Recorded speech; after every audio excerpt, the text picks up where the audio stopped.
बिस्मिल्लाहिर्रहमानिर्रहीम। आपको स्क्रीन नज़र आ रही है सबको?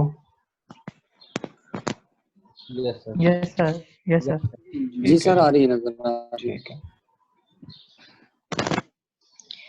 आज हमारा फर्स्ट लेक्चर है इलेक्ट्रिकल कंट्रोल डिवाइसेस का। ये कंट्रोल सिस्टम से डिफरेंट सब्जेक्ट है। कंट्रोल सिस्टम्स के अंदर आप जो सिस्टम्स की स्टेबिलिटी है या इस तरह के सिस्टम्स डिज़ाइन करते हैं जो आपको आपकी ज़रूरत के मुताबिक रोबोटिक सिस्टम जैसे होते हैं वो डिज़ाइन करने से रिलेटेड वो सब्जेक्ट था। हमारा जो ये इलेक्ट्रिकल कंट्रोल सिस्टम्स का सब्जेक्ट है, इसमें हम इलेक्ट्रिकल डिवाइसेस को कंट्रोल करने वाले सिस्टम्स को डिस्कस करेंगे। सही है। जैसे कि मैग्नेटिक कॉन्टैक्टर्स हैं, रिलेज हैं, या आपके टाइमर्स हैं, या आपके जो है वो सेंसर्स हैं। तो किस तरह से रिलेज की मदद से या मैग्नेटिक कॉन्टैक्टर्स की मदद से या बाकी सेंसर्स की मदद से हम कोई ऐसा सिस्टम बना सकें जो कि इलेक्ट्रिकल सिस्टम बना सकें जो कि आपकी मर्जी के मुताबिक जो है वो वर्क कर रहा हो। फिर हम इसके अंदर इस तरह के टॉपिक्स को डिस्कस करेंगे जिसमें जैसे आपने डिजिटल लॉजिक डिज़ाइन पढ़ा, डीएलडी। तो डीएलडी के अंदर आप क्या करते थे? आप जो आपके गेट्स हैं, एंड गेट थे, आर गेट थे, नॉर गेट थे, आप उन गेट्स को इस्तेमाल करते हुए कुछ लॉजिक सर्किट बनाते थे। हम इस बुक के अंदर रिलेज को यूज़ करते हुए लॉजिक सर्किट डिज़ाइन करेंगे कि किस तरह से रिलेज को आप इस तरह से अरेंज करें कि एंड और नॉट ना वगैरह वगैरह इस तरह के फंक्शंस को आप इम्प्लीमेंट कर सकें यूजिंग रिलेज। फिर हम जो लैडर लॉजिक है इसे सीखेंगे। लैडर लॉजिक के अंदर हम ये देखेंगे किस तरह से वन लाइन डायग्राम्स या इलेक्ट्रिकल डायग्राम्स जो हैं उनमें सप्लाई और एंड पॉइंट के दरमियान में जो इलेक्ट्रिकल सिस्टम्स हैं उन्हें किस तरह से ड्रा किया जाता है। तो ये हम सीखेंगे। देन हम ये सीखेंगे कि किस तरह क्या-क्या जो है हमारे सिंबल्स होते हैं, यानी कि आपको इलेक्ट्रिकल ड्राइंग से रिलेटेड जो है वो नॉलेज मिलेगा। ठीक है? और उसके बाद अ, हम जो मेजरमेंट टूल्स हैं उनको डिस्कस करेंगे। ठीक है जी। आज का जो हमारा टॉपिक है, इसमें सबसे फर्स्ट टॉपिक है ये। इसके अंदर हमने इलेक्ट्रिकल टूल्स जो कि हम इलेक्ट्रिकल कंट्रोल डिवाइसेस यानी जो आप कह लें कि सर्किट्स बनाने में इस्तेमाल करेंगे, उन टूल्स को डिस्कस करेंगे और कुछ इंस्ट्रूमेंट्स को डिस्कस करेंगे। इलेक्ट्रिकल टूल्स को अगर हम डिफाइन करें या क्लासिफाई करें, तो मैं इसे कहूँगा कि जी बिल्कुल 3 बेसिक क्लासेस हैं, जिसके अंदर हम इलेक्ट्रिकल टूल्स को डिफाइन कर सकते हैं। सबसे जो फर्स्ट टूल है, वो हैंड टूल्स हैं। ठीक है? हैंड टूल्स ऐसे टूल्स हैं, जिनकी मदद से आप किसी चीज़ को होल्ड करते हैं, किसी चीज़ को क्लोज़ बंद ओपन करते हैं, वगैरह-वगैरह। कुछ टूल्स ऐसे हैं जो कि आपके सोल्डरिंग के अंदर, कटिंग के अंदर आते हैं। कुछ टूल्स ऐसे हैं जो थर्ड टाइप क्लास के अंदर फ़ॉल करते हैं, जिन्हें हम मेजरमेंट टूल्स कहते हैं। ठीक है? तो हम इन 3 किस्म के टूल्स को आज के लेक्चर के अंदर डिस्कस करने जा रहे हैं। तो मैं शुरू करने लगा हूँ। सबसे पहले मैं हैंड टूल्स की तरफ जो है वो जा रहा हूँ। तो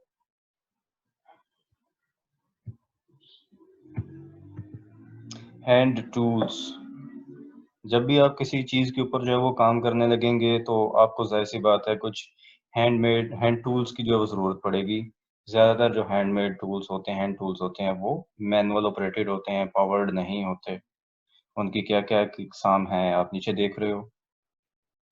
driving tools, cutting tools, surgical tools, boring tools. ये सारे के सारे जो टूल्स हैं, ये आपके हैंड टूल्स की कैटेगरी के अंदर आते हैं। तो फर्स्ट टूल को देखते हैं, ड्राइविंग टूल्स क्या होते हैं। ड्राइविंग टूल्स के अंदर ऐसे टूल्स आते हैं जो कि आपके नट्स को, बोल्ट्स को, स्क्रूज को टाइट करने के लिए, ओपन करने के लिए, रिमूव करने के लिए इस्तेमाल किए जाते हैं। इन सब टूल्स को हम क्या कहते हैं? Driving tools. तो ड्राइविंग टूल्स के अंदर क्या-क्या आ जाता है? स्क्रू ड्राइवर्स आ जाते हैं, आपके जो है वो रेंचेस आ जाते हैं, वगैरह-वगैरह। ठीक है? इसी तरह से जो आपके प्लायर्स होते हैं वो भी ड्राइविंग टूल्स के अंदर भी फॉल कर सकते हैं, वो आपके कटिंग टूल्स के अंदर भी फॉल कर सकते हैं। खैर, मैं ड्राइविंग टूल्स की एग्जांपल को वन बाय वन जो है वो एक्सप्लेन करने लगा।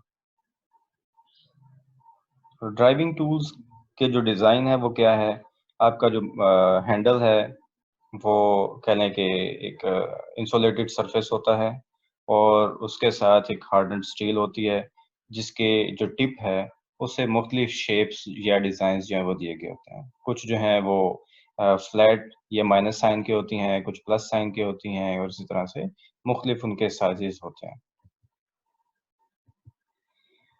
सबसे फर्स्ट जो टाइप आ रही है, जो सबसे बेसिक है, फ्लैट स्क्रू ड्राइवर्स। आपको डायग्राम नज़र आ रही है नीचे। तो फ्लैट स्क्रू ड्राइवर्स का जो टिप है ये वेज शेप है या नेगेटिव साइन टिप होती है और इसे ऐसे ही जो स्क्रूज हैं जिनके सिंगल स्लॉट होती है उन्हें ओपन करने के लिए इस्तेमाल किया जाता है। देन हमारे पास फिलिप स्क्रू ड्राइवर्स हैं। तो ये ऐसे स्क्रू ड्राइवर्स होते हैं जिनकी जो टिप है इसके ऊपर प्लस साइन है या ये cross sign screwdrivers screws जो हैं उन्हें ओपन करने के लिए इसे इस्तेमाल किया जाता है। थर्ड हमारे पास जो टाइप है स्टबी स्क्रू ड्राइवर्स, ये इटसेल्फ कोई ऐसी क्लास तो नहीं है, पर बाज़ दफ़ा हम किसी ऐसी जगह पे काम कर रहे होते हैं जहाँ पे हमारी वर्क स्पेस थोड़ी है, तो उस जगह पे हम ऐसे स्क्रू ड्राइवर्स को इस्तेमाल करते हैं जिनका शैंक क्या होता है, छोटा होता है। तो ताकि थोड़ी-सी जो टाइट स्पेसेस हैं वहाँ पे उसे अकोमोडेट किया जा सके। तो ये सारे के सारे स्क्रू ड्राइवर्स की इकसाम है। देन हमारे पास जो हैंड टूल्स की दूसरी ड्राइवर्स की ऑप्शन आती है वो है रेंचेस। और रेंचेस नट्स को या बोल्ट्स को ओपन क्लोज करने के लिए इस्तेमाल करते हैं, जैसे आप स्क्रू ड्राइवर्स को स्क्रूज को ओपन या क्लोज करने के लिए इस्तेमाल करते हैं। और नॉर्मली जैसे आप सबसे जो है वो लेफ्ट साइड पे जो देख रहे हैं, तो हेक्सागोनल स्लॉट है जिसे ओपन करने के लिए एक रेंच बना हुआ है। मैं इसे हाईलाइट कर रहा हूँ। ये नजर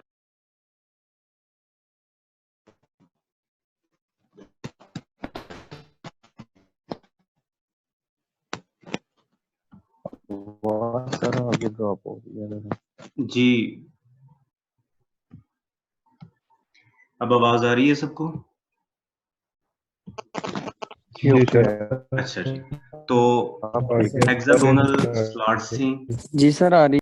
जी जी, चलें ठीक है।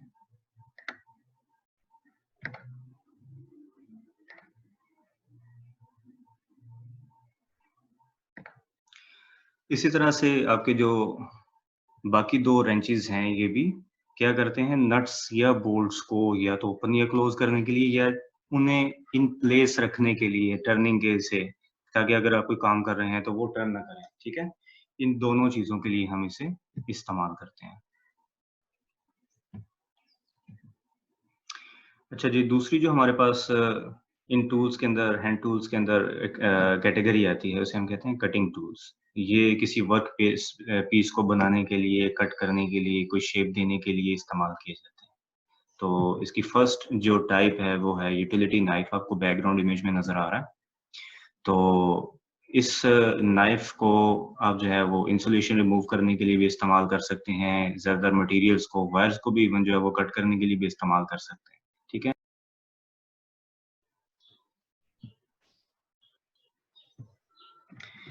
अच्छा जी, हम नोज प्लायर की बात कर रहे थे। देन हमारे पास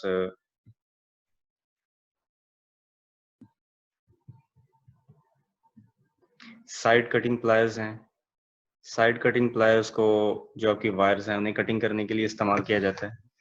इसे इंसुलेशन रिमूव करने के लिए भी इस्तेमाल किया जा सकता है। देन चैनल लॉक प्लायर्स हैं, आपके लेंसमैन प्लायर्स हैं, लाइनमैन प्लायर्स हैं।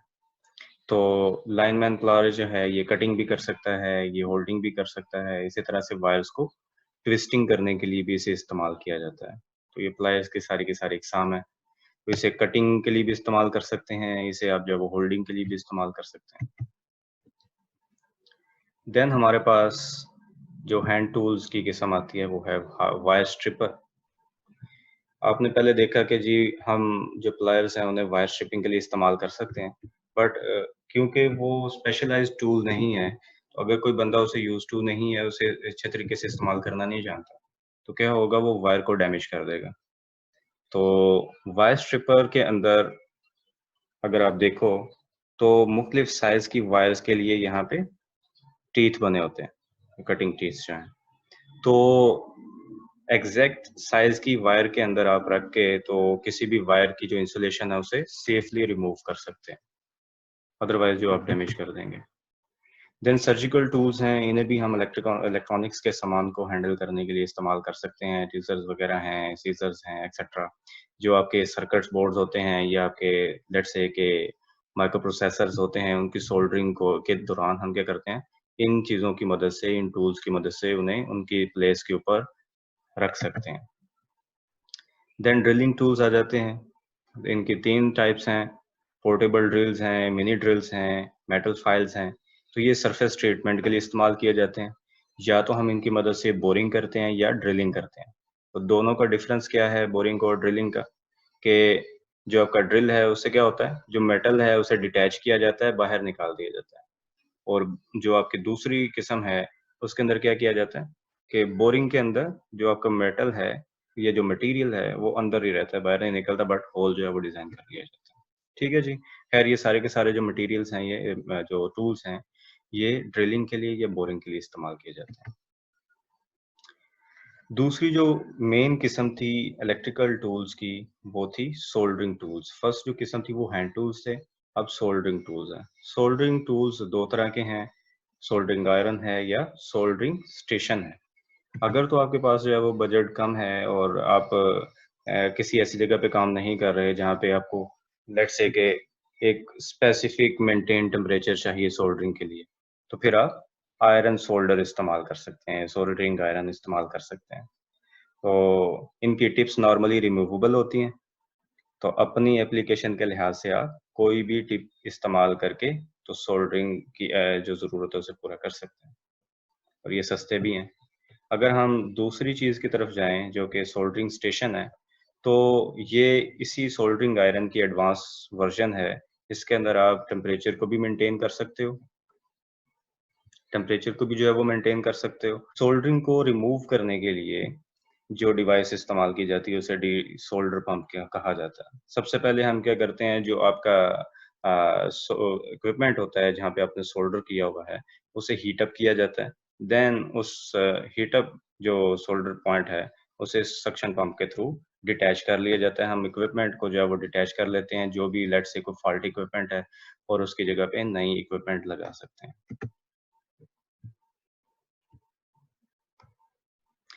थर्ड जो इलेक्ट्रिकल टूल्स की मेन टाइप आती है वो है measuring tools.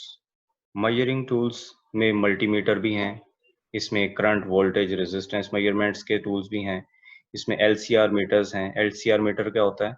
Inductor capacitance resistance meter. ऐसे मीटर्स जो कि इंडक्टेंस को, कैपेसिटेंस को, रेजिस्टेंस को मेजर करने के लिए इस्तेमाल किए जाते हैं। इसी तरह से ऑसिलोस्कोप और सिग्नल जनरेटर ये सारे के सारे मेजरिंग टूल्स हैं। इनकी मदद से जो आपके सिग्नल्स आ रहे हैं या जो आप इनपुट सिग्नल दे रहे हैं, उन्हें विजुअलाइज़ कर सकते हैं या आप उनकी रीडिंग्स जो है वो नोट कर सकते हैं। ठीक है, मैं यहाँ तक रुक के अभी तक दोबारा से रिवाइज़ कर दूँ। आज का जो हमारा टॉपिक था ये इलेक्ट्रिकल टूल्स एंड इंस्ट्रूमेंट से रिलेटेड था। इसमें हमने ये देखा कि क्या बेसिक इलेक्ट्रिकल टूल्स होते हैं जो कि हम जब भी किसी इलेक्ट्रिकल डिवाइस को हैंडल कर रहे होते हैं तो इस्तेमाल करते हैं। तो इसमें आपके हैंड टूल्स आ जाते हैं, आपके जो है वो सोल्डरिंग टूल्स आ जाते हैं और आपके मेजरिंग टूल्स आ जाते हैं। हैंड टूल्स के अंदर आपके स्क्रू ड्राइवर्स थे, आपके प्लायर्स थे, आपके कटिंग टूल्स थे, आपके रेंचेस थे एक्सेट्रा और इसी तरह की काफ़ी ज़्यादा चीज़ें। और फिर आपके सोल्डरिंग टूल्स के अंदर आपका सोल्डरिंग आयरन है और इस तरह से बाकी जितनी भी इक्विपमेंट है, डी-सोल्डरिंग के जो पंप्स हैं, ये सारे के सारे सोल्डरिंग इक्विपमेंट में आ जाता है। मेजरिंग टूल्स में अभी जो आप डायग्राम देख रहे हो, ये मल्टीमीटर की है। मल्टीमीटर के थ्रू आप वोल्टेज, करंट, रेजिस्टेंस और इसी तरह से और मुख्तलिफ जो इलेक्ट्रिसिटी की कह लें कि मेजरमेंट्स हैं, वो ले सकते हैं। जैसे कंटिन्यूटी को मेजर करना है, जैसे कि इसी तरह से रेजिस्टेंस को मेजर करना है, वगैरह-वगैरह। तो वो सारे के सारे काम जो हैं, इस मल्टीमीटर से लिया जा सकता है। नेक्स्ट जो हमारे पास मैंने आपको अभी हाईलाइट किया था उसका नाम है LCR meter. LCR meters capacitance को, रेजिस्टेंस को और इंडक्टेंस को मेजर करने के लिए इस्तेमाल किया जाता है। जी तलहा, प्लीज मैं आपको थोड़ी देर में हाय।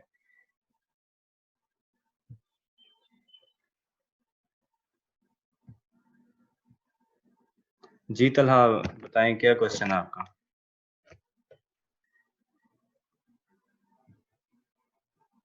आवाज आ रही है आपको?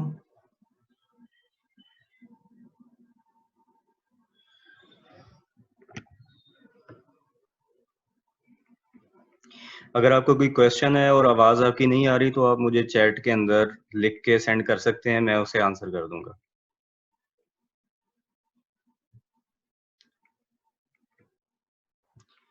लास्ट जो मेजरिंग टूल आज हम देखने जा रहे हैं वो है ऑसिलोस्कोप। ऑसिलोस्कोप के थ्रू आप जो आपके मुख्तलिफ सिग्नल्स हैं उन्हें टाइम के लिहाज से देख सकते हैं, जैसे वोल्टेजेस के सिग्नल हैं, ठीक है। तो इसके थ्रू आप ये विजुलाइज कर सकते हैं कि आपका जो सर्किट है वो कैसे परफॉर्म कर रहा है।